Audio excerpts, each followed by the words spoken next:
Well, first let me say how pleased that you're here today for this very significant announcement. So, today, future veterinarians throughout the state of Texas will officially have the opportunity to pursue their dreams within the borders of our state.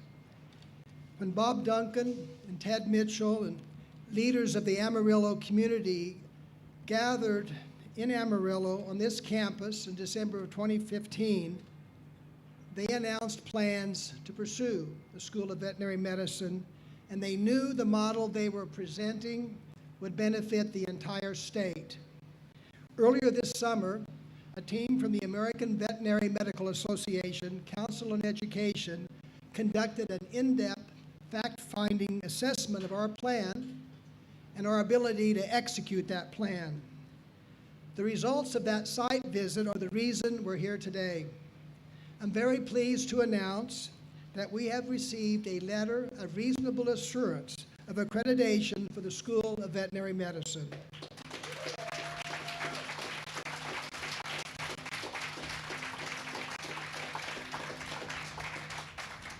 And we can now proceed with accepting applicants for the first class to be enrolled here in the fall of 2021. This is a major milestone in the opening of the Texas Tech School of Veterinary Medicine, and we're excited to be so near to the finish line.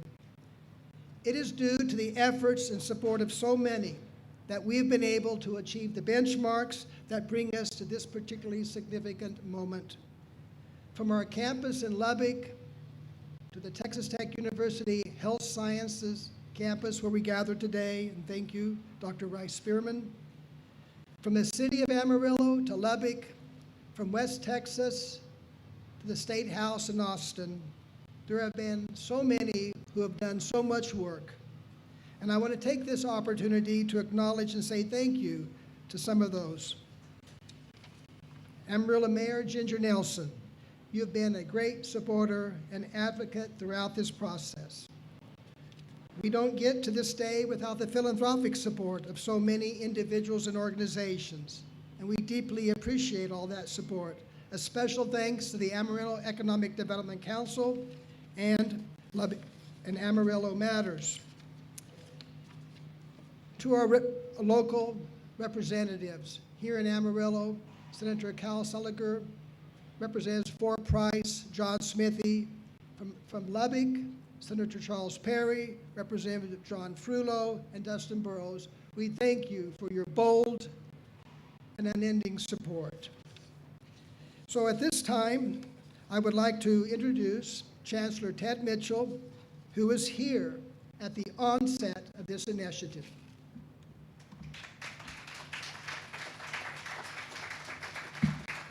Thanks, Lawrence. They say that courage is knowing that something's going to hurt, but doing it anyway. The problem is stupidity is the same as that, and that's why life's hard. So when this whole thing got started, we knew that it was going to be hard, and we knew there were obstacles in front of us, and so whether we were courageous or stupid, I'm not sure, probably a little bit of both. But there's absolutely nothing worth having that's not worth working towards. And so if you look at what this represents, not to Texas Tech, not to the Health Sciences Center, not to Amarillo, not to this region, but to this state and this country, it's really singular. We will have housed here, and I know that most of you have heard this time and again, but we will have housed here a medical school, a pharmacy school, and a veterinary medical school all together. And at a time with things like the coronavirus, where you look around and you see how important it is for us to be able to control our own destiny in a way that we've not been able to over the course of the past 6 months, this is a critical moment. This is a watershed moment for this city and for this community. And you know, like when you see a duck swimming on a pond, it looks nice and smooth, but underwater the legs are just going and going. That's the way this entire effort's been.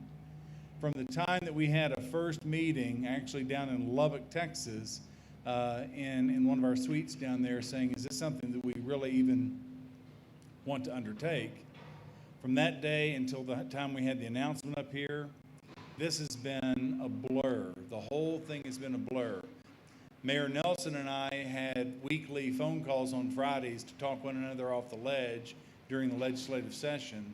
But at the end of the day, what this represents, and Lawrence was alluding to this represents the work of an incredibly large number of people who are working toward a singular goal. Not just people in the community, not just people in the academic setting, but people quite literally all over West Texas and quite frankly all over the state. So this is one of those efforts that truly is the culmination of everybody rowing the boat the same direction. I could not be more proud to be here as part of this today, and I could not be more proud to introduce the next speaker, because I will tell you, she needs no introduction in this city, but the work that she has done on behalf of the folks of the community of the Panhandle of West Texas and of the state of Texas is something that will long be remembered. So join me in welcoming Mayor Ginger Nelson.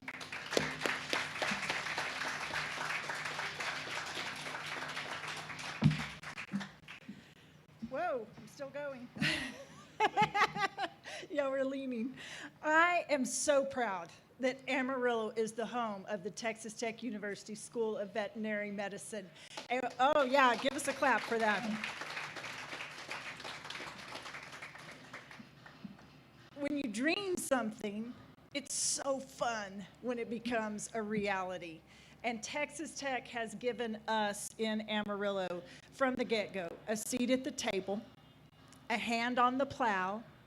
I think you were pleased when the AEDC stepped up and said, we'll pledge dollars, and Amarillo Matters, and all of the other people in the community who opened their checkbooks in order to support the project. And now look how this project is supporting us at a time when our economy needs a jolt. So we invested, and now it's already investing in us in Amarillo and here in the Texas Panhandle. This was the dream, and we're seeing it play out right behind us, and we're going to see it play out for years and years and years to come. I anticipate the economic benefit, the educational opportunities, the economic development. We just left a meeting where we're visioning the ways that we can use this school and education opportunity to create manufacturing and research opportunities in our community. This is a dream that we are seeing come alive right before our very eyes in our city. You know, Ben Franklin said that diligence is the mother of good luck. And I will admit, we had some good breaks along the way, some important good luck in getting this school across the finish line. But great works are not performed so much by strength, but truly in the day-to-day diligence of just getting out of bed and doing what needs to be done, the hard work, not giving up, doing what needs to be done in order to see a project actually cross the finish line. There have been lots of finish line moments, and we won't finish it until we actually welcome that first class on the first day of classes into a brand new building. But I'm anticipating that as well. The Texas Tech University School of Veterinary Medicine team has truly put on a clinic in day-to-day diligence. And it's my honor and privilege to introduce the doctor, or should I say, the Dean of Diligence, Dean Lana Reagan.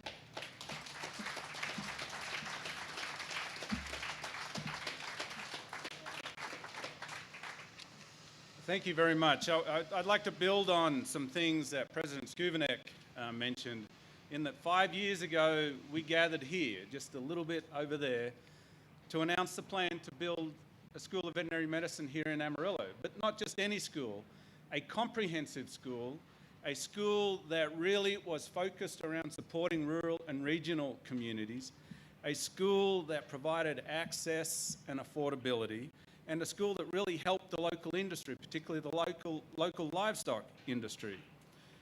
But to be a comprehensive school that gets to do any of those things, we have to be an accredited school of veterinary medicine.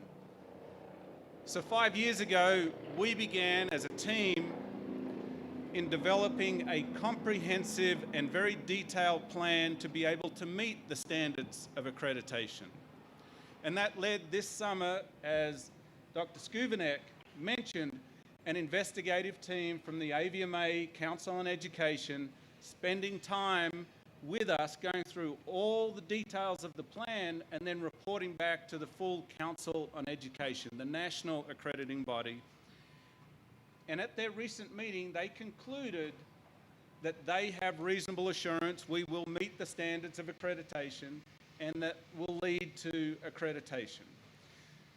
So when we received this official notification called a Letter of Reasonable Assurance, that represented the biggest academic milestone, the biggest academic hurdle, the biggest academic obstacle in our path. So with this notification, the School of Veterinary Medicine is open for business.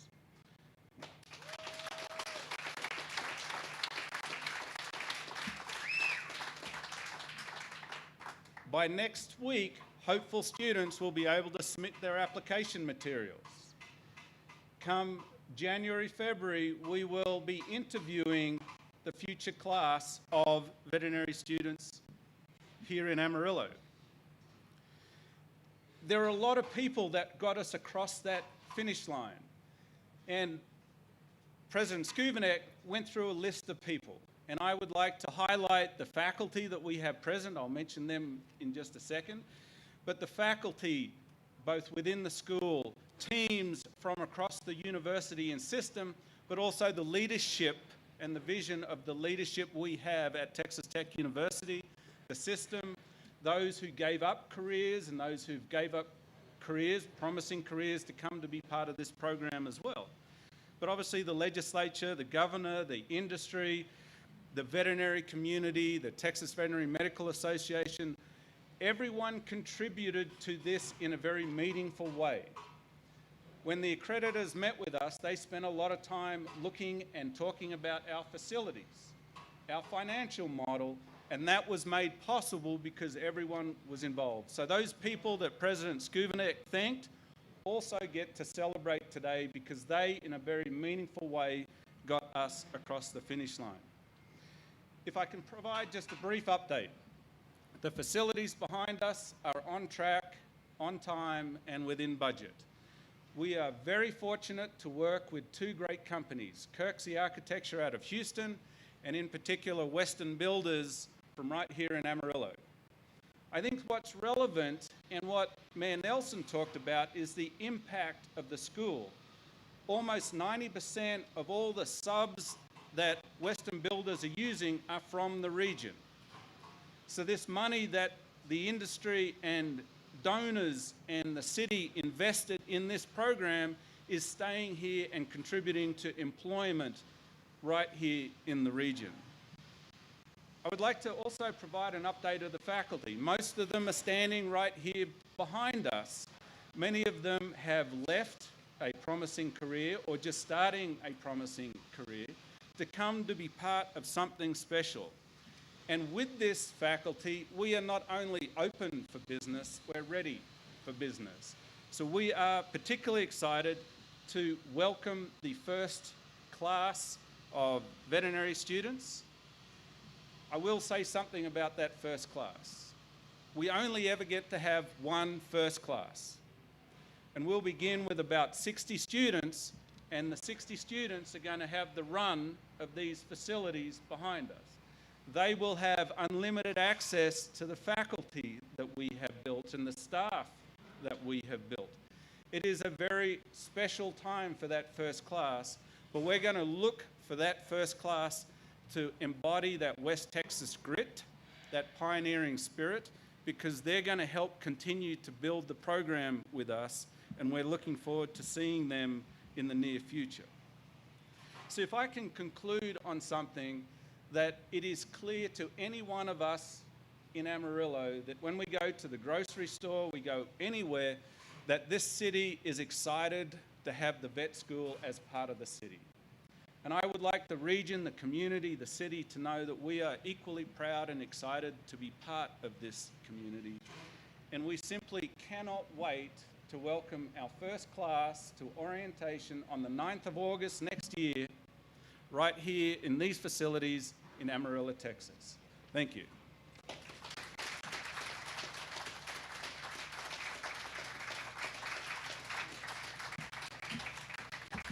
Thank you, Guy.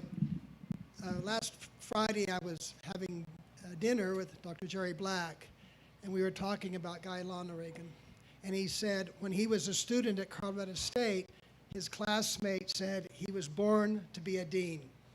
But they didn't realize he was born to be dean of this veterinary school. And we're so lucky to have someone with your talent, administrative skills, and leadership here, and we appreciate that very much.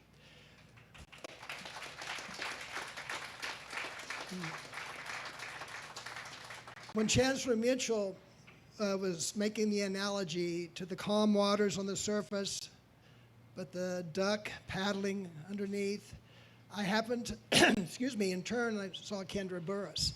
I think Kendra deserves a lot of credit for us being here today. Thank you, Kendra.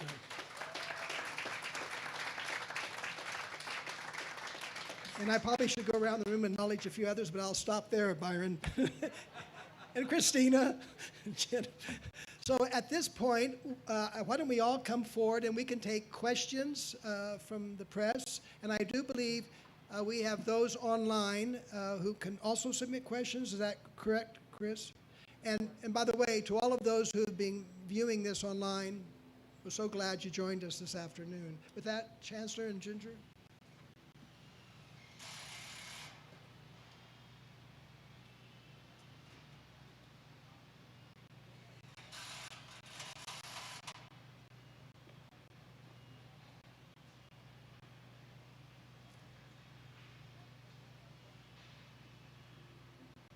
How about a little karaoke?